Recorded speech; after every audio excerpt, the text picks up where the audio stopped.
Good morning and win today, sir. Unjani? I'm winning. God is great. God is great. We thank God for your life, Ekseni. Remember, zikhona inkulumo zikaThulane ezakhayo as well on Gagas FM app if you are willing to learn more and take some notes, and also check out some videos on Gagas FM page, Facebook and on YouTube. This morning, sir, good morning. Go ahead and congratulations on putting Amadoda together over the weekend as well. Ngibonile insizwa beyiphumile nishawa umoya lapha nihlangene nezincwadi nani befunda abantu besilisa. Siyambonga uNkulunkulu uthathinda amadoda ngoba this is the society that we need. If we can transform Amadoda, we can transform a nation. Absolutely. Yes, sir. Yeah, that was great in fact. And ngibhizi njengamanje ngihlanganise eRichards Bay, so it's going to happen in no time.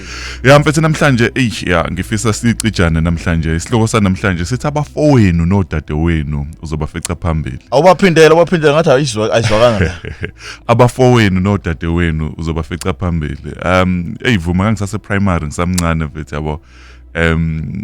Kunzima ekhaya ngishawa indlala kufana ngesikoleni yabo. Njengami mfowethu. Ebesethi ngitshena umzali intombi yakwacele lapha noma ngithi ngeke yazi imangilambile ngizwa kanjani esikoleni yabo. Athi umama kumina nomfana wami abafowenu nodadewenu uzobafica phambili, you know. Namhlanje mfethu ngikwi-age engikuyo, one thing that has been consistent ukuthi abafowenu nodadewenu uzobafica phambili. Abantu abaningi bagcina bengayiqedanga irace akufana bayirana ngoba bebeyitshena ukuthi kufana baqede nabantu abaqale nabo.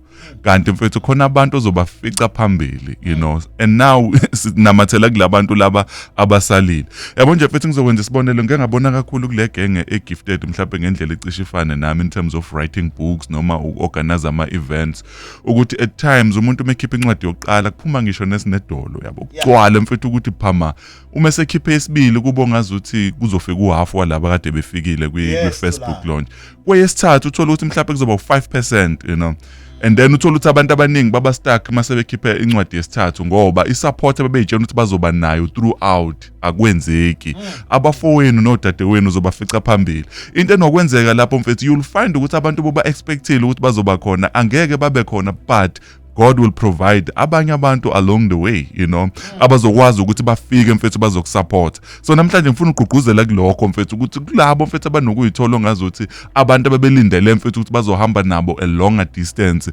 Uma kwenzeka bephula back mfethu, ngifuna urealize ukuthi uNkulunkulu usuke saprovideile still abantu mfethu abasuke bezoba nawo. Yabo nje vuma ngizokwenza isibonelo mfethu, we've never spoken about this, but I am very very sure mfethu, I'm confident of this ukuthi abantu ababekusupport mfethu nkathi uqala ngqa mfethu career ye radio, you'll be surprised ukuthi umuntu uyacubungula mfethu uthola ukuthi mhlambe bebengasekho manje musuqala iministry, you know. Thulana ungayi lapho. Yes, and ungayi lapho you know, and the times uba corrupt kuleyo nto ukuthi mfethu ubufisa ngazuthi abantu bethu ababekusupport nkathi uqala iRadio abanye bamakholwa mfethu, and we are not saying ukuthi babantu ababi, but abanye bamakholwa, so you assume ukuthi mase ngiqala iministry mfethu ngizothola support, you know. Uthola ukuthi abantu bazoba khona mfethu around the area but bangafiki. Kodwa mfethu into ezoba isimanga khona abantu abazotravela from far mfethu beze mfethu kulento mfethu othi uyayenza. Yabo nje mina mangenza ama events mfethu khona abantu engigcine sengibacela ukuthi bangize. Yabo nje for an example le meeting kade sikhuluma ngayo khona abantu ade befuna ukuza from eMpumalanga abanye eGoli, you know, but I was like no guys, ngizoyenza yaseGoli, ngizoyenza yaseMpumalanga, you know. And uma uzoba attached kubantu abathile ukuthi ufisa ukusupport abantu abathile ugcina ungayanga ndawo, but every time you realize ukuthi every time uNkulunkulu ebeka something kuwena ne provision uyayiletha, and the provision angeke azayilethe ngabantu oba expected. I-background yethu vuma mfethu ngikhule mfethu kuma backgrounds abhlungu la uthola umuntu oshonelwe ekumatshali mfethu, kodwa manje amehlakhe they are still scanning the crowd mfethu, they are trying to see ukuthi ubani ofikile ezongisupport mfethu. Uthola ukuthi kugcwele egcekeni mfethu bazile abantu bezokusupport, but you are still concerned about abantu abangakwazanga mfethu ukuthi bafike bezokusupport. Namhlanje I'm just wanna say mfethu, let's break the thing. Yeke lento ufuna ukubona abantu abathile bekusupporta, look at God providing you. Ngobana abafowenu nodadewenu uzobafica phambili. Yazi mfethu kusukela ngise primary ngisamncane le nto mfethu be consistent. Bengifika esikoleni mfethu kube khona nje umuntu ozothi hayibo ndoda samsolid, uzothi mfethu ngithi anginakho ukudla athi nokhuleka. Yes, asihlangene ngisho nangehlobo athi khuleka mfethu asambe sodla nangempela mfethu. Up to this day ngikule age engikuyo, one thing that has been consistent ukuthi uNkulunkulu makwenzekile wabeka something kuwena ne provision uzoyiletha mfethu.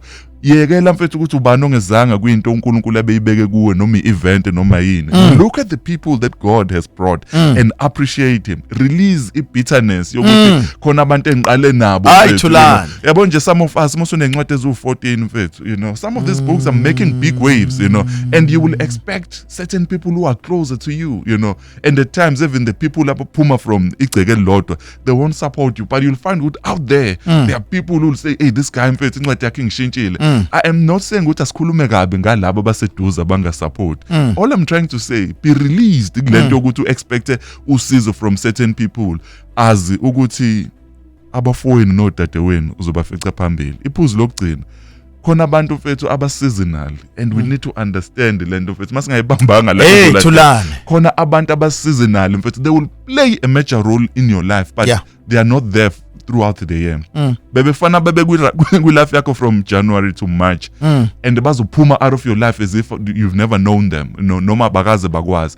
Remember mfethu, abafowenu nodadewenu uzobafica phambili. Abanye abantu ba-seasonal mfethu, khona abantu mfethu right now who've been buying like 14 books. Every time I release a book, they don't even check the title.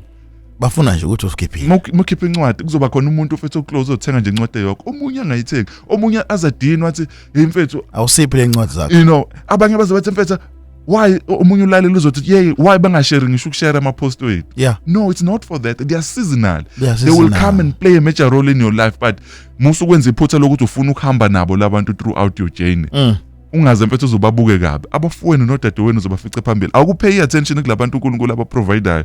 Laba ongazi ukuthi abasucceed mfethu, do not be hard on them. Noma uzobabona ongazi ukuthi ama-haters. They are not ama-haters mfethu. They were supposed to help you for 1 week and then it's done. Release them.